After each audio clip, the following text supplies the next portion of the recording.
Today we are going to talk about color, how we are apparently losing it, but also how we may be able to get it back. We are going to be talking about color in a broader sense, but also specifically in fashion, because this happens to be the topic of this channel. So we are going to try and find the answers to why in the 80s we were dressing like this, but today we are dressing like that. And even why rich people seem to dress so desaturated, and how that has a lot to do with art history, and what a little man called Winkelmann had to say about color back in the 18th century. So we are going to be talking about history, about politics, about money, and even my favorite thing to do, that is criticizing capitalism. So grab a seat and get ready.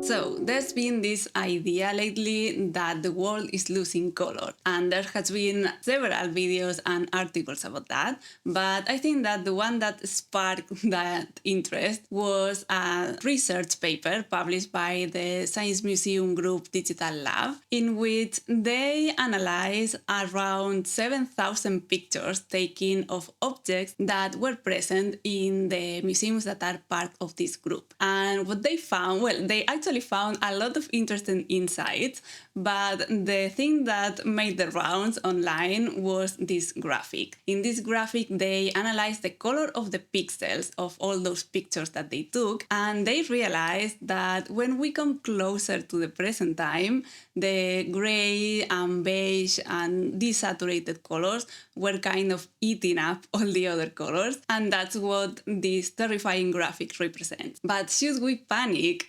Actually, maybe a little, but we have to keep in mind that the objects that are inside a museum don't have to reflect reality in a non-biased way. And that means that this is a Western museum, so the conclusions of this study can only apply to the Western world. Not everybody has to follow the same trends that are happening in the West, and specifically these museums are, I think they are British, and even if some objects that they have are not necessarily British made, the diversity of the samples that were used is somewhat limited. But the worrying thing is that the main conclusion of this study, or at least from this graphic, the fact that things in general, objects in general, seem to be more gray and less colorful, seem to be true. Like, actually, we can see that in everyday life. Like, for example, there used to be a magical time where a kitchen was supposed to be somewhere cozy and inviting and don't look like Dexter's lab. Even cars used to come in all kinds of colors, or cosmetics used to look like cosmetics and not like something that comes from a medical prescription or that should be exhibited in a museum. And we are actually aware that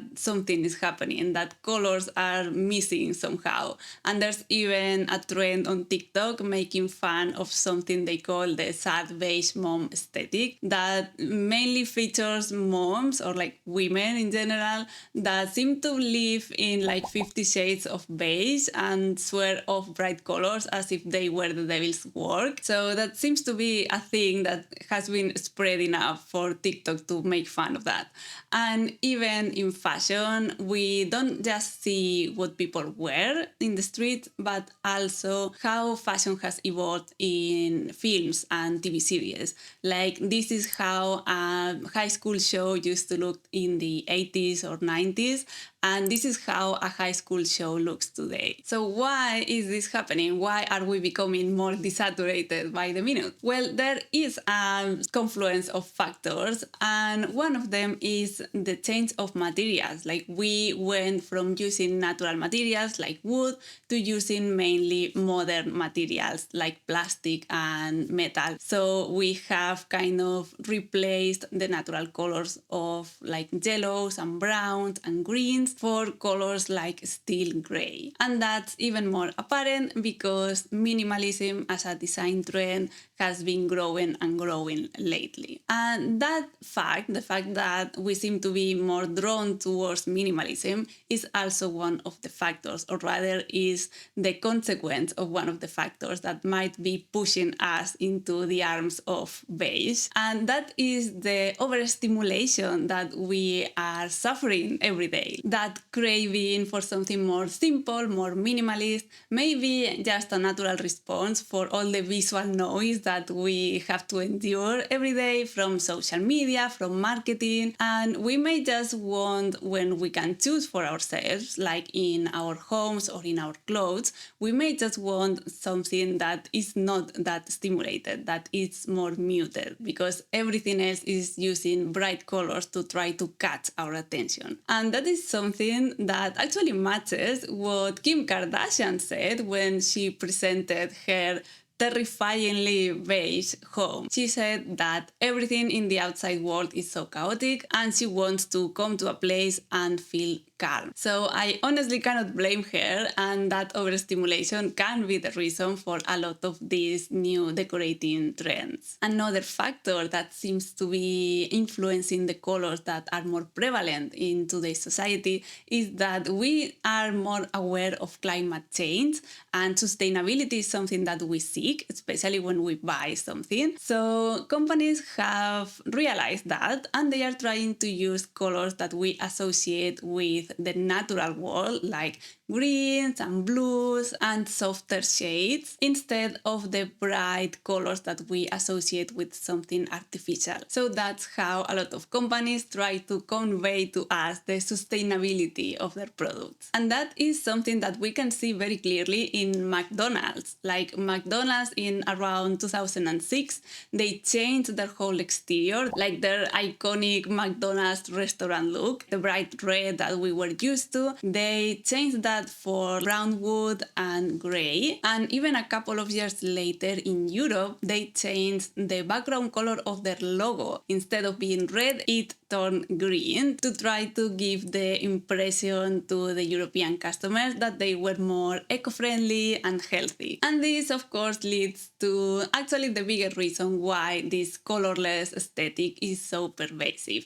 and that is, my friend, the capitalist system. Because things are not meant to be used and enjoyed anymore, things are meant to be sold. That affects pretty much everything from the houses we live in to the clothes that we wear. Specifically in the home decor niche, we can see that that clean white aesthetic that a lot of homes now have, especially homes that are for sale or for rent, it's actually intended to be that way, to not offend any potential buyer. Everything is designed to be neutral so that the person who sees the house is able to use it kind of like a literal blank canvas and project into it their own preferences. And most people, even when they are living in that home, they don't really change that clean white decor because they see that as a potential investment. We don't see a house as a place to settle anymore, but as something that we can make money off if we want to sell it or rent it down the line. And a very similar thought process is behind the available colors of the other things that are around us. Like, companies want to appeal to the largest possible number of consumers, so they offer things in neutral colors that don't provoke any kind of strong feeling. Like, maybe you don't love the color of the sweater you are wearing right now, but at least you don't hate it. But even through corporate greed and capitalism, we still crave color. Color has been an important part of our lives through history, and it has a lot of cultural meanings, especially the ones that have to do with social status and certain cultural values. As we will see, the use of color is not always innocent, and like fashion, it can also be very political. Color has always had a cultural significance since the first natural dyes were invented. And that cultural significance grew so much that certain colors were even restricted in some parts of Europe. That is what we call the sumptuary laws that started around 1300s in several countries in Europe. And they literally told people what colors they could and couldn't wear depending on their social class. These laws were a way of making the social boundaries even more visible. So bright and saturated colors were for the elite, while dull and earthy and muted tones were for the peasants, which is quite ironic because today we seem to have pretty much the opposite division, but we will talk about that in a minute. At this point in time in Europe, colors were very valuable, especially because some pigments were very expensive. For example, in art, the pigment ultramarine blue was reserved by explicit contract to paint things like the gown of the Virgin Mary, and in some cases some characters of equal importance, like usually the guy who paid for the painting. So if you ever wonder why the Virgin Mary seemed to really like wearing that shade of blue, that's why. In fashion specifically, the most famous case of a heavily restricted pigment was Tyrian purple. Tyrian purple was a shade that was obtained from a shellfish that actually went extinct due to the popularity of the color, and because you would need like thousands of little shellfish to dye a relatively small piece of cloth. So Tyrian dyed cloth was said to be worth literally its weight in gold. In Roman times, its use was restricted to the upper classes of society, and even in the 4th century, everybody who was wearing it that wasn't the emperor could face death. But if what was considered a status symbol was to dye your clothes in super expensive pigments, how did we went from that to being obsessed with beige and white?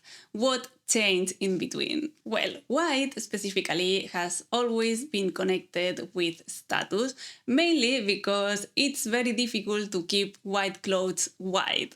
So if you were wearing a pristine white dress, it meant that you had the means, or rather the servants, to keep it that way. So white has been connected inherently with money and power, and obviously with cleanliness and purity. However, the current obsession with white, beige and neutrals can be traced to the 18th century. Here is when our friend Winkelmann, that we mentioned in the introduction, had a lot to say about color. Joachim Winkelmann was a German archaeologist and art historian, and he really liked ancient Greeks and Romans, and he hated pretty much everybody else because he was quite racist. He considered the Greeks and the Romans like the more advanced civilizations of their time and the model to follow, and he considered that all the white sculptures and the white buildings were the expression of all those Greek and Romance ideals. And his theories were highly influential for the neoclassics and the Romantics in the 19th century. So the Romantics also thought that ancient Greece and Rome were the best of the best, were the pinnacle of civilization, and that their society was based on intelligence, rationality, and everybody else that wasn't like that was a savage. And as they used white for their marble sculptures and buildings, white became the embodiment of all those ideals. And in contrast, colors had a bad reputation. If white was the color of the culturally advanced, wise, rational, calm, super nice Greek and Romance, then color was for uneducated people like women and children and non-European people, and also anything that was considered other or queer. Actually, the link to the LGBTQ plus community with color can be seen today because they have reclaimed that identity in the rainbow flag. But for the Romantics, colors were a no-no, and decent people obviously preferred white. Even though the Romantics are quite a bit outdated, some of those notions were carried throughout history almost to today. For example, when color in film was invented, it was used only for things like fantasies and historical films, but not for serious dramas that were still filmed in black and white until way past the moment where color was pretty much widespread. Unconsciously, we still associate color with something that is a bit childish or not very serious, and that is also another factor that influences the way that we dress. But back to the Romantics, they were were turning to the ancients in search for a way to legitimize their cultural superiority, and in fact turning to ancient Greece and Rome in search of a cultural legacy that justifies a position of power has been a common practice in Western rulers since the Middle Ages until today. Actually, we have seen Mark Zuckerberg himself wearing t-shirts with quotes in Latin, and that's just another example of how the tech emperors of today are still looking for legitimacy in the emperors of the past. However, when it comes to that adoration of white, the Romantics made a little tiny mistake. They didn't realize, or in some cases they willfully ignored, the fact that ancient Greek sculptures and buildings were actually brightly painted and they looked something like this. And I'm very sorry if that ruins Greece and Rome for you, because it does for me.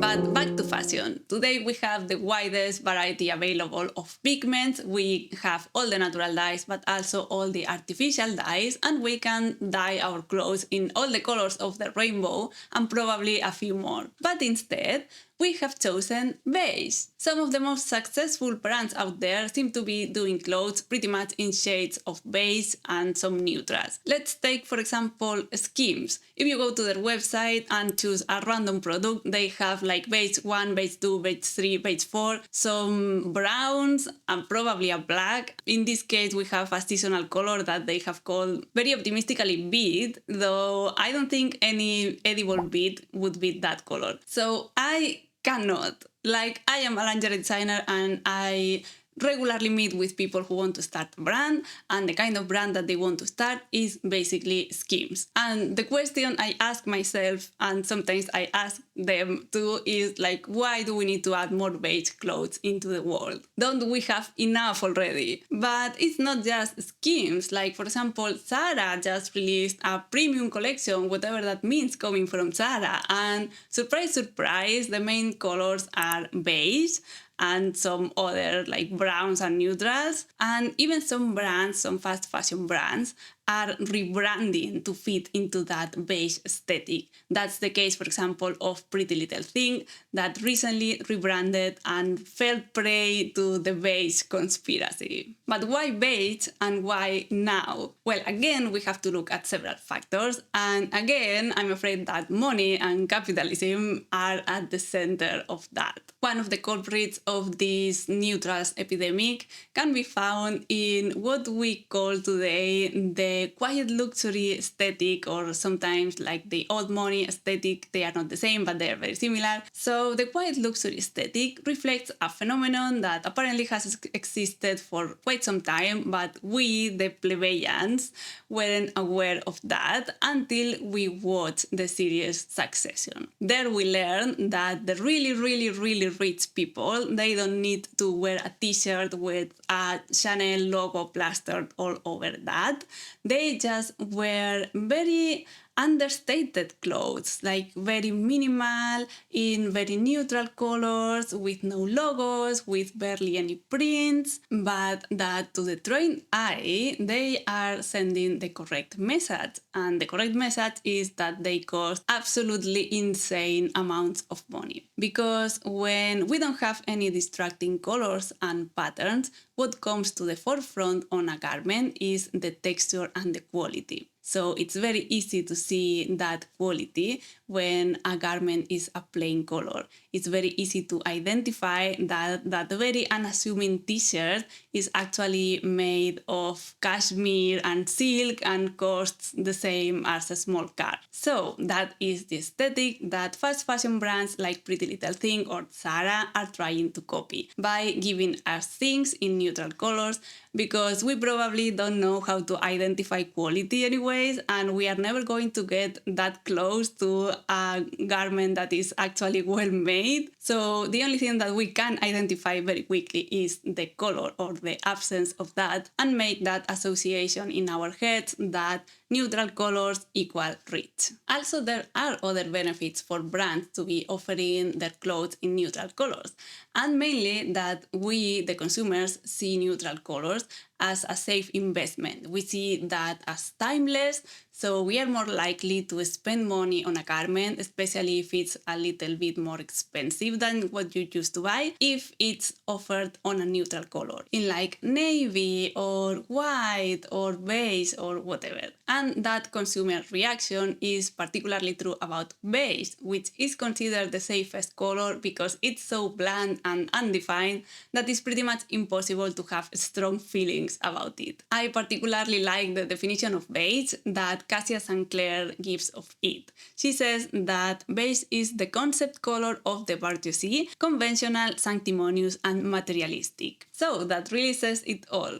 Along with all this, there's also another factor, and that is that our society is experimenting like a cultural shift towards productivity and efficiency, and that has an impact on the number of colors that are available to us. This current obsession with streamlining, with removing everything that is unnecessary, has created a phenomenon that George Ritzer calls McDonaldization. And that means sacrificing the uniqueness, the local character of something for the sake of standardization and mass production. Bold colors and unique design elements are seen as inefficient, so they are removed. So things are more boring and more plain because it costs more to make interesting things. But finally, we cannot forget that what happens in fashion has also a very strong link with what happens in the world as a whole. And seeing the current state of affairs, as Riccardo Falcinelli puts it, we are not living a magenta period. We are experiencing times of political unrest and economic uncertainty, so all those muted tones that we're wearing are more or less reflecting our current state of mind.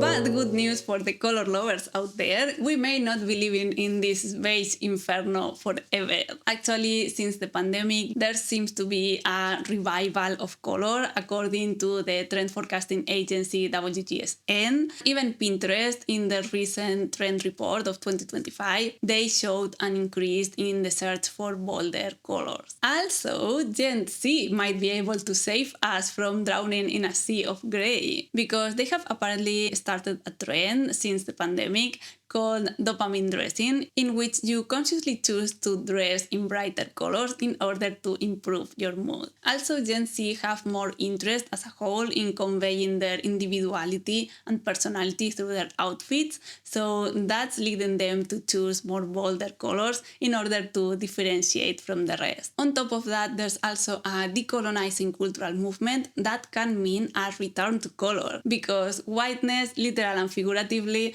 has been linked to capitalism and Western colonization. So there are a lot of people who are trying to reclaim their non-Western roots, and one way to do that is by celebrating the colors and patterns used by their ancestors. That revival of color and traditional patterns can be seen in the work of a lot of young designers that are reclaiming their very rich cultural heritage. So we seem to have evidence of a color renaissance, which is not surprising considering that we are naturally attracted to color, and at this point we might be one beige t-shirt away of collectively losing our minds. So what do you think about all this? What color is the t-shirt that you're wearing right now? Have you noticed yourself that you choose certain colors when you want to project a specific image when you dress? Let me know your thoughts. You know that I always love reading what you have to say in the comments, and if you're into weird videos like this about fashion history, I can recommend you this one about the surprisingly scandalous history of the swimsuit. Also, I have created a Substack for these kind of like more lengthy videos with research and all that, and you will be able to find there a written version of the video with sources, with bibliography, with images and everything. It's completely free. It's not a paid Substack. Like, I wouldn't put this under a paywall. The objective is to share information, not to hoard it. So if you want to give it a look, I have also left the link in the description. So for now, have a lovely rest of your day and see you soon in the next video.